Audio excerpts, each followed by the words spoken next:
Buen día, soy Sandra de Loza, profesora de Bases y Elementos del Derecho Civil y de Obligaciones Civiles y Comerciales, a su vez de Responsabilidad Civil, Derecho de Daños y Derecho del Consumidor.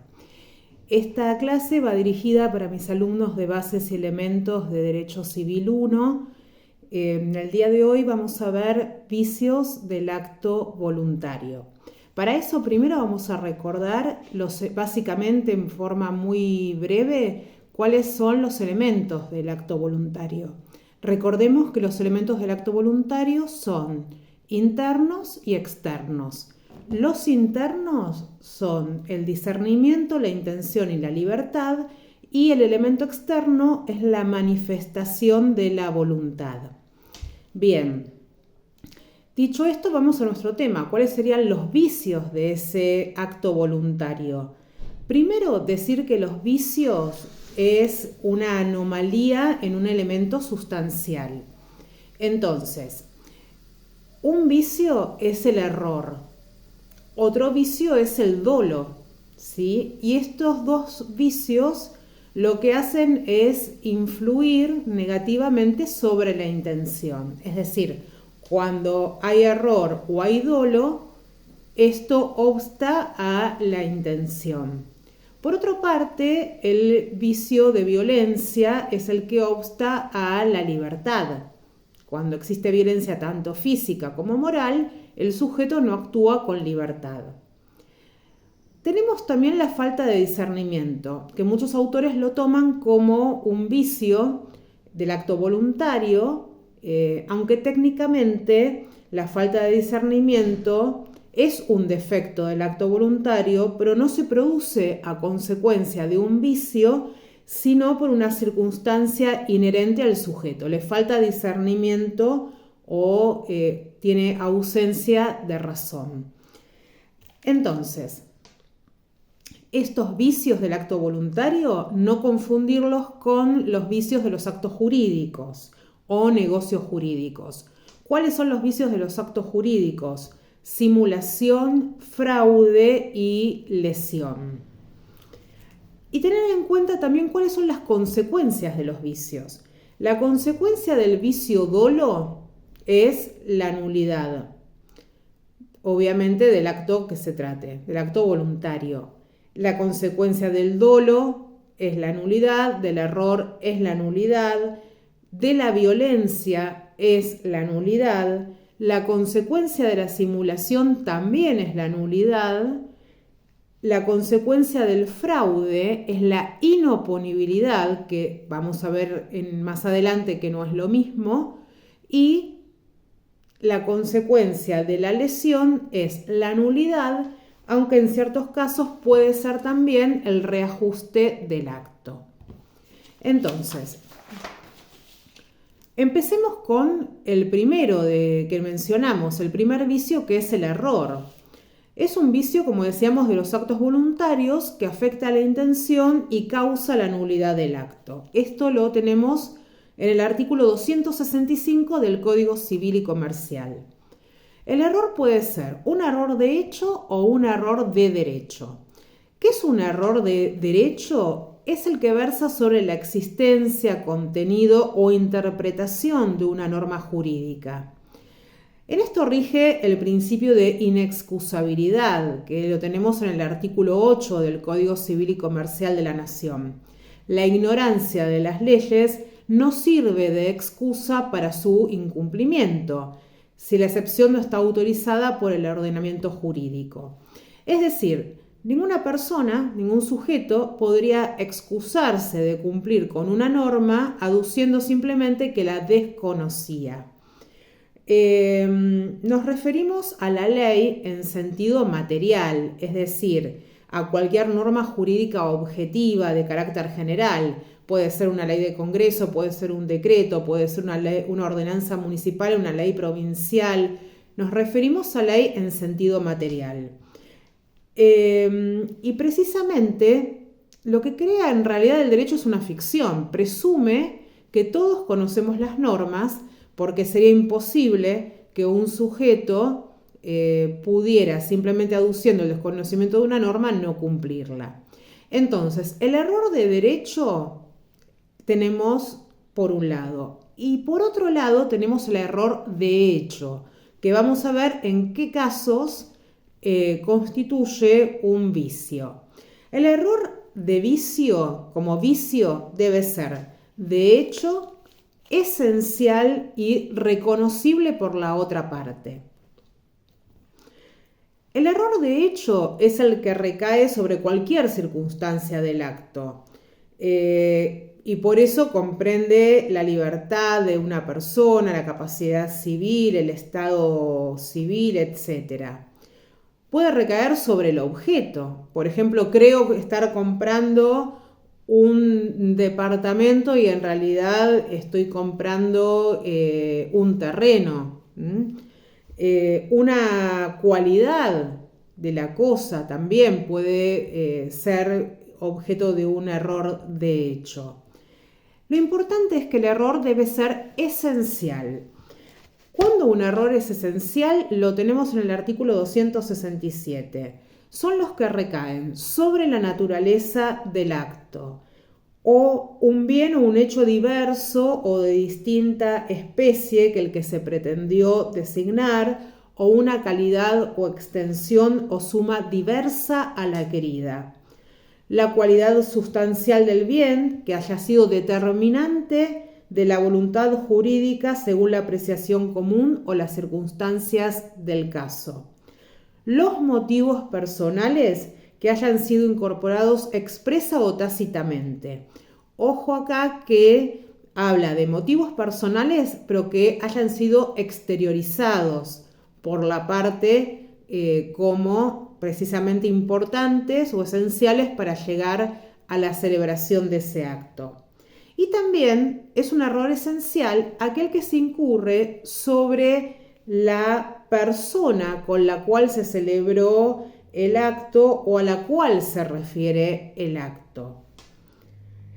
Esto es muy importante, ¿sí? El error sobre la naturaleza del acto es un error de hecho en supuestos de disenso. Por ejemplo, me dan algo y yo creo que lo estoy tomando en préstamo, pero en realidad me lo están dando en alquiler. Error sobre la persona. Contrato, eso tiene mucho que ver con las obligaciones intuitu personae. Creo que estoy contratando a una persona que sabe cantar y resulta que no es así. Entonces, la animación del evento para el cual lo contraté no lo puede llevar adelante. Hay infinidad de errores. Lo que tenemos que saber es que la consecuencia del error es una causa de privación de la voluntad, ¿sí? Entonces, estos actos son susceptibles de ser declarados nulos de nulidad relativa. Después tenemos el otro vicio del acto voluntario, que es el dolo. El dolo lo tenemos como vicio descripto en el artículo 271 del Código Civil y Comercial. Dice que acción dolosa es toda aserción de lo que es falso o disimulación de lo verdadero. Cualquier ardid, astucia, artificio, manipulación que se emplee para la celebración del acto. Y también dice que la omisión dolosa causa los mismos efectos que la acción dolosa, cuando el acto no se habría realizado si se hubiese conocido la reticencia u ocultación. Entonces vemos que el dolo puede ser por acción o por omisión, aseverando algo que es falso, disimulando algo que es verdadero o creando cualquier tipo de artificio, artimaña, manipulación para precisamente que el otro sujeto celebre un acto bajo dolo. Y que esto también puede ser por acción o por omisión dolosa. Es importante saber que también el dolo puede ser directo o puede ser un dolo indirecto. Directo es el que causa directamente una de las partes y el indirecto sería el causado por una tercera persona que no es parte en el contrato. La finalidad del dolo siempre va a ser claramente engañar a la otra parte, ¿sí? Que celebre un acto el destinatario del engaño y de esta forma tenga viciada su intención. El dolo también puede ser clasificado en dolo esencial o dolo incidental. La diferencia entre uno y otro radica sustancialmente en la circunstancia de que el dolo esencial es causa de la celebración del negocio. Es decir, es determinante para el sujeto esa información o ese extremo que lo tiene en forma equivocada. El dolo entonces esencial es aquel que va a constituir un vicio. El incidental, en realidad, no es determinante del consentimiento y por lo tanto no va a impedir el acto voluntario. ¿Qué condiciones tiene que reunir un dolo para ser esencial? Bueno, tiene que ser un dolo grave, un dolo determinante y que cause un daño importante, ¿sí? Y que no sea recíproco, es decir, que no haya dolo de ambas partes. La principal consecuencia del dolo es que habilita a la víctima a declarar o a pedir, para que se le declare, la nulidad del acto viciado, por vía de acción o por vía de excepción. ¿Qué significa esto? Por vía de acción, cuando el sujeto que fue inducido a dolo y toma conciencia de eso, solicita la nulidad del acto que otorgó, aduciendo precisamente que fue víctima de dolo. En cambio, por vía de excepción, se da cuando es la otra parte la que le exige el cumplimiento de un acto que fue otorgado con dolo. Entonces, por vía de excepción entendida como defensa procesal que tiene la parte, se va a defender diciendo: un momento, este acto que otorgué en realidad no es un acto voluntario porque fue realizado bajo dolo, ¿sí? Fui víctima de dolo. Por lo tanto, esa defensa, esa excepción, está basada en una nulidad. Pide la nulidad por vía de excepción entendida como defensa.